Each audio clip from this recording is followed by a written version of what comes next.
This is a national emergency. Detonator charge.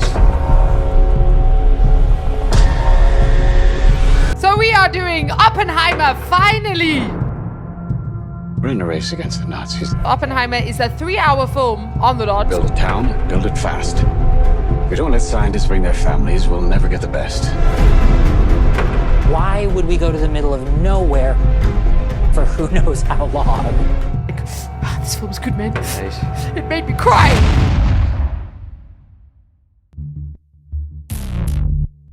Active FM. Radio has never been better. What is up? Hey, how's it going? This is the movie show. On Active FM. I'm Sash. My name is Ryan. And we are Why are finally... you laughing? What is so funny? The intro. I'm also tired. It's the end of the year, you know? So I could start laughing at nothing. Ryan's witnessed that many times. Good times, I tell you. Good times. Laughing at nothing. Yes. And as we were. Yes. So we are doing Oppenheimer, finally. Finally, this film is out of... Actually, I don't know if it's out of cinemas yet. In South Africa, it might still be in cinemas. Wait, maybe it's out. I think it's out now. Is it? I think so. But it was like a couple weeks back. I was shocked. Because it did well, didn't it? I was like, whoa. It did exceptionally well here. Who didn't what? Yeah, I don't know. Yeah. Yeah, it did do well. So Oppenheimer is a 3-hour film on the dot. Knowing Christopher Nolan. There we go. It's a thriller. 3 hours. To know that Google classifies it as a thriller, which I think just means it's a thriller. So thrilling that it's thrilling. It's just... Even the music. Yeah. Doesn't the music remind you of Tenet? Yes. It's got that same kind Can of vibe. I tell you something very funny, Ryan? Same guy. Same guy. Not Hans Zimmer. So actually, that's one of the That facts dude, I actually I wrote see down. his face. His face is in name my is mind. Ludwig. That's it. I'll tell you now. Lut. I don't know. He's a Swedish composer. Yes. His name is Ludwig Göransson. And he looks like this. Göransson. There we go. That's what he looks like. If you are listening you're to on this YouTube. podcast, then go to Yeah. YouTube to see what he looks like. So he's a Swedish composer. He's known for composing Black Panther. That's crazy because Black Panther was like very African. Black Panther, the Creed films, Venom, The Mandalorian, the Book of Boba Fett, which is also part of the whole Mandalorian thing, and then Central Intelligence, 30 Minutes or Less, and Tenet. Yes. And now he is known for Oppenheimer. Very good soundtrack. Very, very good soundtrack. There's actually no drums in it. Like the first couple of minutes of the film, you just hear this violin. And it's not it's like very building. Yeah. It's got that whole like shepherd's, what's it called? Shepherd's tone effect to it. That's what it is. Yeah. And it's building. Yeah. And it's building. It's still building. By the end of the movie, it's still like, are we still going? It's like an Eventually, endless... you like sitting there. Yeah. So apparently what happened was Mr. Ludwig, that's so funny that his name is Ludwig because you know Beethoven's name was Ludwig. Really? Yeah, like a lot of the composers back then. So he apparently he guesstimates that there is about 2.5 hours of music in this film, which he recorded over the course of 5 days. Recorded, not composed. Okay. Yeah. I was gonna say, if you But that's so crazy. Recording for 5 days. 2 hours. 2.5 hours worth of music recorded. I suppose it makes sense. Huh. It's crazy. I was interested though because you know Christopher Nolan and Hans Zimmer have been, you know, like collabing since the very beginning. So I was like, what happened, man? What happened to Hans? But he even changed his cinematographer. Oh, as well. serious? Yeah. So For this one specifically? I feel like no, like he used the same cinematographer as Tenet. Ah, so Tenet was kind And of like before the tipping point. before that he used someone else. So it's almost like he has someone that he sticks with quite a while. And then, I don't know, like gets a divorce and gets remarried. No, I know why. So the reason Hans Zimmer didn't do this film wasn't because of Christopher Nolan. Oh. So Hans Zimmer didn't do this film, and he said that he turned down Christopher Nolan's Oppenheimer. So he oh wait, turned so no, sorry, I'm lying. He turned down Christopher Nolan's Tenet, right? Yeah. Because he wanted to do Dune. Okay. And then clearly Christopher Nolan was just like, Fine. stuff you, man. And then You don't say no to me. Yeah. And then Oppenheimer comes, Hans Zimmer's like, ha! And then Christopher Nolan's like, sorry, what? I'll just use the same guys before. Ludwig, can you, yeah. You must admit though, using the same music compositor definitely, like, I get Tenant vibes. Yeah. Yeah, no, definitely. Which, to be honest, in my very humble and opinion, I was kind of like, Let's talk about this because film. we want something. Yeah. So honestly, Oppenheimer, I was very excited for because number one, Christopher Nolan. Number two, Cillian Murphy. Cillian Murphy was actually the more... And Matt Damon again. Yeah, actually, wait, can we also just say we've been on a Matt Damon marathon, and this one actually fits with our Matt He Damon loves marathon us. because Matt Damon is in this He film. loves I think us. it's the first Christopher Nolan and Matt Damon collaboration. And Matt Damon did not email us and say, hey guys, just letting you know. Oh, I actually have a funny fact about Matt Damon and this film. So apparently, Matt Damon was on a break from acting as a promise to his wife, right? But it was on condition as long as he didn't get a email or he didn't get contacted by Christopher Nolan, right? That was literally the terms of this break. So in other words, break Unless Christopher Okay. Nolan. And then guess what? Nolan offered Damon the role of Leslie Groves, and the break went on hold. Just think about that. That's like, guys, I will not have another sip of alcohol unless pigs fly from the sky. Oh my word, that's pigs. No, that's a sign. Yeah, like literally. So, but the cast was insane for this film. It really was good. Cillian Murphy does such a wait good a job. second. Can we just go back? That sounds very suspicious. Hang on here. I think this is what happened. And Christopher, if you're listening, Matt Damon, if you're listening, Matt Damon's wife, if you're listening, if anybody that knows anything about this, Yeah, if you're listening, please, it would be really cool if I get an email, a message below or whatever saying, yep, Ryan, you hit the you're nail on right. the head. I think, this is my theory, Christopher Nolan emailed, I could tell you do this in Ant-Man style, emailed Matt Damon's wife, which Yeah. I will get her name now because I think, shame, we can't call her Matt Damon's name, and said, listen, there's this movie that I'm thinking about, it's going to happen. I need you to try and clear Matt Damon's schedule. Oh, okay. And then she was like, no problem. Mrs. Damon. Because if you, thank Miss Damon, because if you want anything from any guy and he's married, Just go to his wife. There we go. bing, bing, bing, bing, bing, bing, bing. Ha, definitely. And then she was like, honey, I'm feeling neglected. You need to stop acting. Like, you need to go on a break. Unless, of course, like something crazy like Christopher Nolan calls. But I suppose, like, also he's worked with Steven Spielberg, but he hasn't worked. I'm correct in saying he hasn't worked with Chris before, right? I don't know. I don't think Can't he say has. for sure. But okay, anyway, back to Cillian Murphy. Cillian Murphy does such a good job, and I was really excited for this film specifically because Cillian Murphy, it's not the first time he's collaborated with. What are you showing me? Luciana Bado. Oh, so she didn't take his surname. They've been married since 2000. Sorry, this is Matt Damon's wife. Anyway, back to Cillian Murphy. My I bad. feel like Cillian Murphy keeps getting like tossed out the Killed. window. Yeah. Cillian. So it's not the first time he's actually worked with Christopher Nolan. In fact, I think it's his sixth film that he's done with Christopher Nolan. But it is the first time that he's a lead in one of Christopher Nolan's film. Oh, cool. And I really enjoy Cillian Murphy's acting. Like, I honestly do think he's a very good actor. He's One of those actors. He's one of those, those where it's like an art. And it really is an art. Like, if you look at Cillian Murphy in interviews, you'd never say he's an actor because Yeah. he looks so boring. Like, honestly, And he's Shane, Irish, right? He's Irish, yeah. What is he like in person? I've never watched him. Is he a bit more happy? Because No, he's like all his films, he seems to be very... yeah, he often acts the same role. It's that very like dramatic, like what I'm depressed, saying. like dealing with himself and Yeah. But in real life, he comes across, he's sweet, but he's humble, but he's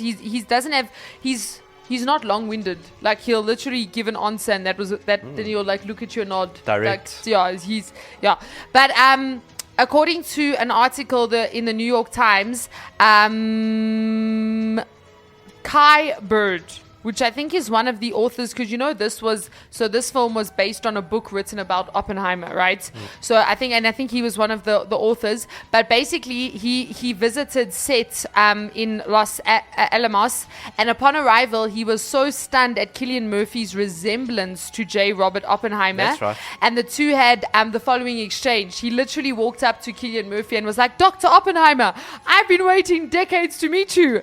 Murphy then laughs and then says, "We've we've all been reading your book. The actor told him it's mandatory reading around here. So that was literally the exchange that the two of them had. Yeah. And then during, apparently also, you know, there was the guy that plays Einstein. So obviously they were on set of, was it not Cambridge? What's the famous Princeton? The university. Oh, I don't know. The university. But apparently people were like walking around, and obviously he was in character dressed as Einstein, and people were like everyone knows who that is. Yeah, like, oh my goodness, it's yeah. So that was quite funny. And then also, so Gary Oldman's also one of those actors. It's Cillian Murphy, Kenneth Branagh and Gary Oldman, those two actors are the two actors where they'll be in a role and you won't realize it's them in the role, which for me is always like, that's like the best type of acting. But apparently, so he plays Harry S. Truman in this film. Previously, he played British Prime Minister Winston Churchill in Darkest Hour, which was 2017, also brilliant film. And he did such a good job. And also, it's also set during the same war, World War II. That movie competed against Christopher Nolan's Dunkirk, which was also released in 2017. During the 2018 award season, Oldman won Best Actor Academy Award, the first of his career, and Nolan was nominated for Best Director, a first in his career, and Best Picture with his wife, which is pretty cool. Yeah, I enjoyed Dunkirk was a good film. That was obviously also Christopher Nolan, but that was a very, very good film. So, in terms of this film, another interesting fact was this film came out just as the SAG-AFTRA strike started. Obviously, that is done now. Woohoo! But do you know that the cast had to leave the UK premiere? Because as the premiere was happening, it was announced that the strike was going on, and obviously all of these actors are part of the well, you know, they're all actors. Do you understand what I'm saying? So they actually all left Christopher Nolan alone at the premiere to address the audience. Obviously, Christopher Nolan was like, cool. And there's even footage of Matt Damon speaking on the strike, and you know, I think all of them were. I mean, the fact that they left the premiere shows that they were all cool with the strike. They all supported the strike. They were all supporting the strike, but they left the. It's crazy because I don't know if that's ever happened before. Sure.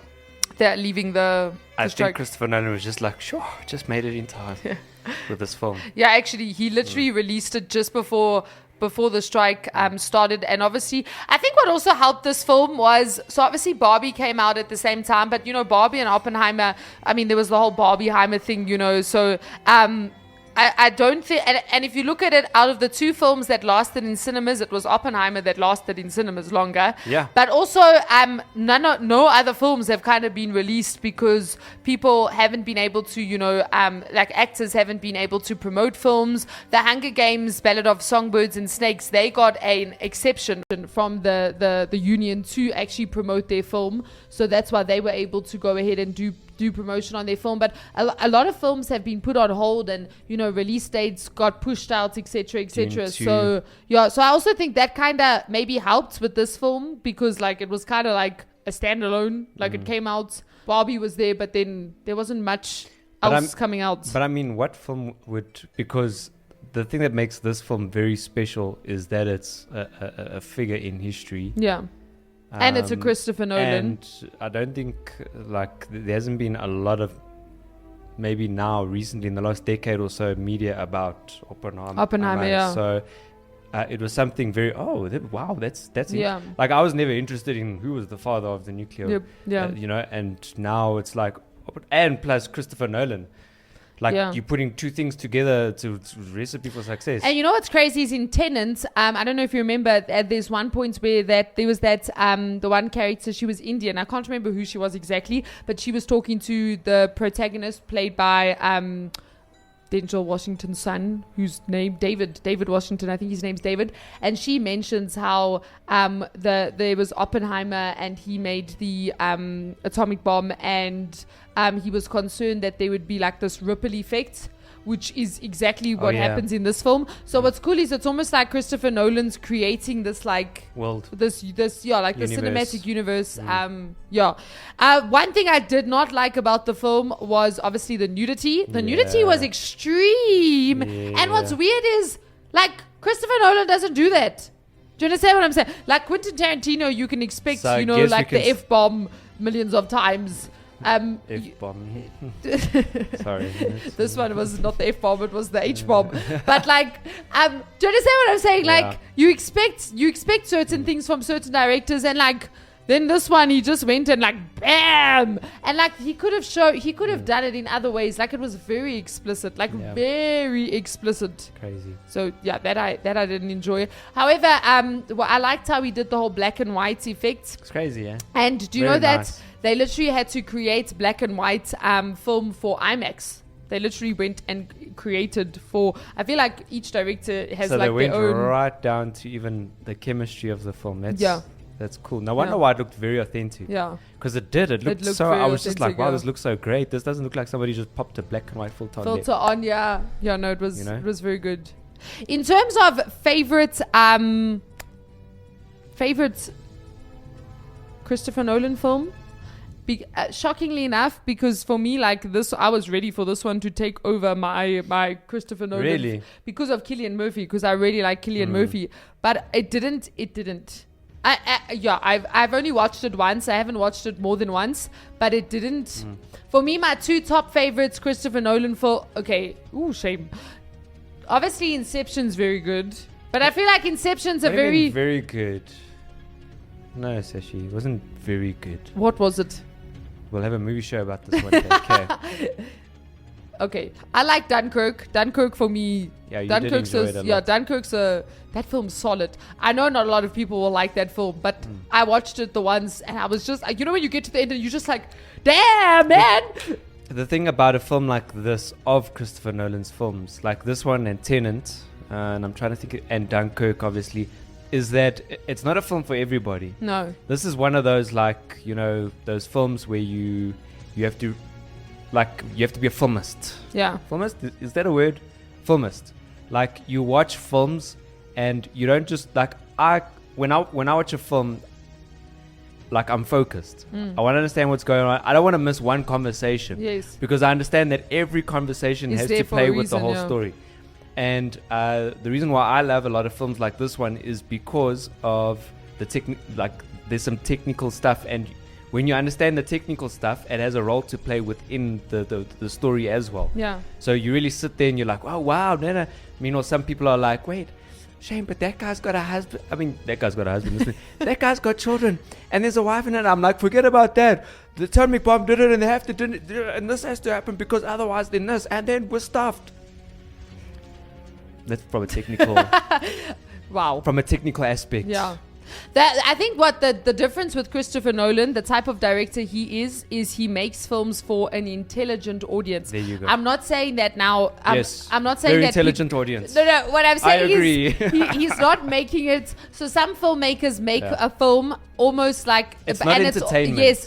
It's yes. So they'll make it very entertaining, and it's almost like you don't have to think.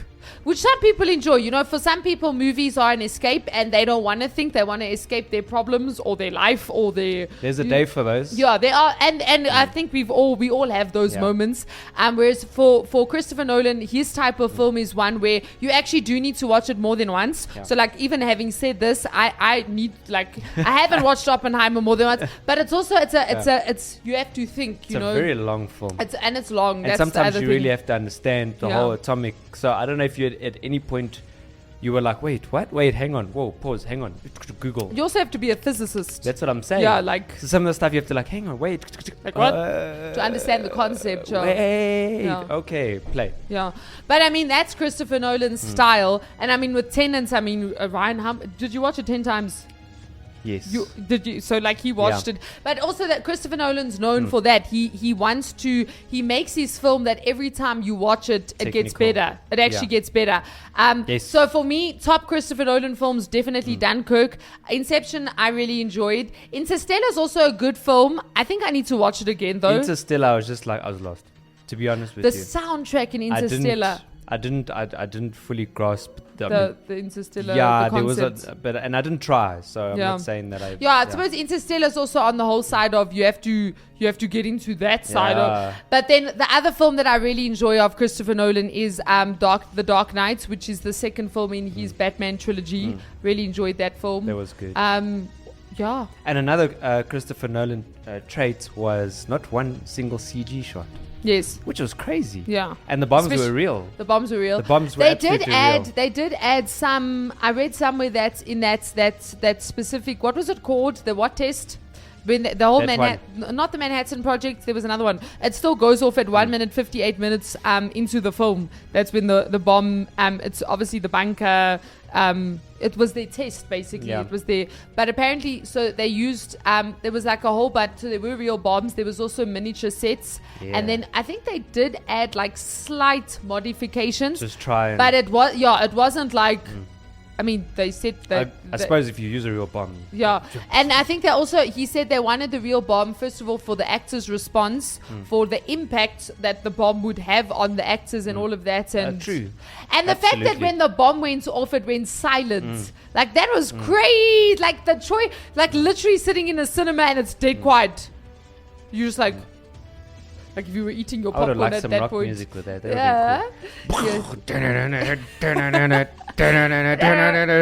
But you know that there weren't any drums in the soundtrack. be cool. Yeah. Because they didn't want any, because obviously drums can give a very like militant style, and Oppenheimer wasn't a military man; he was a scientist, so they didn't go, Physicist. yeah. So Absolutely. yeah, Prestige was also obviously a good Christopher. How Nolan was film. Robert Downey Jr.? He in was this he film? was very good. That was- The cast was insane. I was very enjoyed Rami unexpected. Malik. I enjoyed his. Yeah. He was very good. Matt Damon was obviously brilliant. Yeah. Gary Oldman was very very good. Emily Blunt also did a good job. Yeah. You had Kenneth Branagh come in. Yeah. You had Alden. This dude. The guy with the face. Yes, he's from. I know this dude I also from know Hail him from- Caesar. Oh yeah. Like, I just know him from Hail Caesar. Yeah. That's where I remember, and his super cowboy accent. He did a solid job there. Yeah, That was good. yeah. So, yeah, no, but the cast, it really was an ensemble. The Yeah. ensemble cast was insane. Oh, and Casey Affleck was in it. Obviously, that's Ben Affleck's brother. Yeah. So, Great film. yeah. Would you say To it's watch one, it again? Would you say it's one of your favorites no. of Christopher Nolan? Yeah. That's just because Tenant was too much. Yeah. Yeah. No, sorry. For me, Tenant topped it for me. Yeah. Just the technicality. of Personally, it. for me, this one you'd probably have to put in the category of Dunkirk. I wouldn't say it. For me, I like Dunkirk more, but also I haven't watched this one more than once. Dunkirk, I think I've watched Dunkirk probably 3 or 4 times, and it was only after watching it the last time that I watched it that when I got to the end, I was like, this movie's insane. So it had that whole, that impact of Christopher Nolan. The more you watch it, the better it gets. I really did experience that understand. with Dunkirk. Yeah. So I think most films are like that. When you watch it, it gets better. But the thing is, I think you have to give your audience a reason to want to watch it Watch again. it again, Because yeah. most movies you watch again, you're like, okay, got the story, great story, very sad, awesome, move on. yeah. But with these films, you want to, and because you watch it again, you understand some stuff from before. So I think also the whole 3-hour thing doesn't help though, watching it again, because now you're like, where 3 hours of my life? what am I gonna do? Yeah. So maybe in the future we'll watch it again and do a second show and be like, guys, Oppenheimer. Oh, but maybe we won't. We Yeah. never know. Like Tenet, Tenet was insane. I love Tenant. Loved it. But it doesn't. It was very good, but it doesn't fall at the top of my Christopher Nolan list. But I mean, That's just because there's other great films. yeah, there's other, and I mean, I am more into like drama, I'd say. So that's probably why Dunkirk's more of like a, yeah. Very dramatic. Lots of drama. So yeah. I'm like I want a car come crashing in the studio right now, and like ambulance coming, and then I have to stitch up like the sound guy's leg, I want the main male actor to be in tears And I agree Really? with the fact that he's crying. And Why is he crying? Wait, I have a strict men Why? mustn't cry policy. So if I agree with the fact that the male character is crying, then you know. Calm down, man. Why must he be crying? I don't know, just because, the drama. But not something over something dumb. Nothing- And it must build to that point. Nothing sad, just something empathy. You know what I also think it is I don't cry easy in films. Like I don't cry easy in films. So when a film moves me to tears, Eish, then I'm like, this film's good, man. eish. It made me cry. Yeah, I think that's what happens. And when you watch the film again, And then because I'm crying, this is so weird. Because I'm crying, I'm like, this film is good. oh yeah, So I'm crying, but I'm happy. Because it. Yeah, it's very. It's And you're very not one of strange. those that are like, oh, this thing's so stupid, man. No. But meanwhile, you're like, Yeah. So like Dunkirk, I think Dunkirk did move me to tears. Is it? One of the times I watched Wow. it, just because it was like interesting. the end scene where Tom Hardy's busy. So good, man. Anyway, before she starts crying, This has been Oppenheimer on the movie show. Yeah. Till next week. see ya. Peace.